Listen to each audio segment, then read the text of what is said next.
दोस्तों, आज की इस गौतम बुद्धा मोटिवेशनल स्टोरी के जरिए हम आपको बताएंगे कि बुद्ध के नजरिए से हमारी जिंदगी की कीमत क्या है।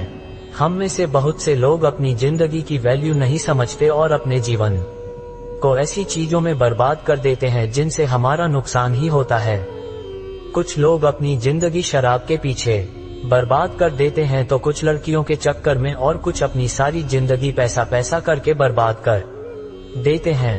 आज की इस बुद्धा स्टोरी के जरिए आप जानेंगे कि हमारी जिंदगी कितनी कीमती है और हमें अपनी इस कीमती जिंदगी को किस तरह जीना चाहिए। एक बार की बात है, गौतम बुद्ध अपने शिष्यों को जिंदगी से जुड़ी अच्छी बुरी चीजों का ज्ञान दे रहे थे। सभी शिष्य उनकी बातों को बहुत ध्यान से सुन रहे थे। उन सभी में एक शिष्य ऐसा था जिसे प्रश्न पूछने की बहुत आदत थी। वो उठकर गौतम बुद्ध के पास गया और उनसे बोला, आप हमें जिंदगी के बारे में जो कुछ सिखा रहे हैं उस सब का क्या फायदा, क्योंकि हम में से बहुत से बच्चों को ये भी नहीं पता कि हमारे जीवन का मूल्य क्या है और ये जीवन हमारे लिए कितना कीमती है। पहले आप हमें ये बताइए कि इस जीवन का मूल्य क्या है। अपने शिष्य की बात सुनकर गौतम बुद्ध अपने कक्ष में गए और एक चमकता हुआ पत्थर का टुकड़ा लेकर आए। वो टुकड़ा उन्होंने अपने शिष्य को दिया और बोले, मैं तुम्हें इस जीवन का मूल्य तब बताऊंगा जब तुम इस पत्थर का सही मूल्य पता लगा कर आओगे।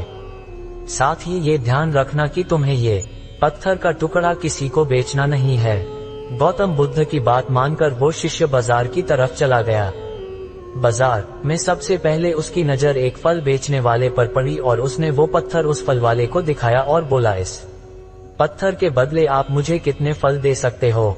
फल वाला बोला, ये पत्थर कुछ खास तो नहीं है, लेकिन फिर भी इसके बदले में तुम्हें 10 केले दे सकता हूँ। वो शिष्य उस पत्थर को लेकर आगे चला गया। फिर उसे एक सब्जी वाला मिला। शिष्य ने उस सब्जी वाले से उस पत्थर की कीमत पूछी।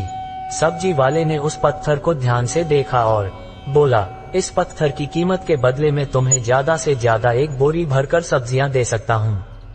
इसके बाद वो शिष्य उस पत्थर को लेकर एक सोने के व्यापारी के पास गया। उस पत्थर की टुकड़े की चमक देखते ही उस सुनार ने उसकी कीमत 100 सोने के सिक्के लगाए। शिष्य ने वो टुकड़ा बेचने से मना किया तो वो सुनार उसके बदले 200 सोने के सिक्के देने को भी राजी हो गया, लेकिन शिष्य ने वो पत्थर नहीं बेचा। इसके बाद वो शिष्य एक हीरों के व्यापारी के पास गया और उनके सामने उसने वो पत्थर के टुकड़े को रख दिया। उस पत्थर को देखते ही हीरों के व्यापारी ने एक साफ कपड़ा बिछाया, उस पत्थर को उसके ऊपर रखा, फिर उसकी परिक्रमा की और हाथ जोड़कर उस पत्थर को कपड़े में लपेटते हुए वो बोला, तुम जिसे मामूली पत्थर समझकर उसकी कीमत पूछ रहे हो, असल में ये एक बेशकीमती रूबी है। ऐसा रूबी हर किसी को नहीं मिलता। मैं अगर अपना सब कुछ बेच भी दूं तो भी इसकी कीमत नहीं चुका सकता। उस व्यापारी की बातें सुनकर वो शिष्य हैरान हो गया। वो दौड़ा सीधा बुद्ध के पास आया और उन्हें उसने जो कुछ भी बाजार में हुआ वो सब बताया। उसकी अचरज भरी बातें सुनकर गौतम बुद्ध बोले, तुम्हारे सवाल का जवाब इस रूबी की कीमत में ही छिपा है।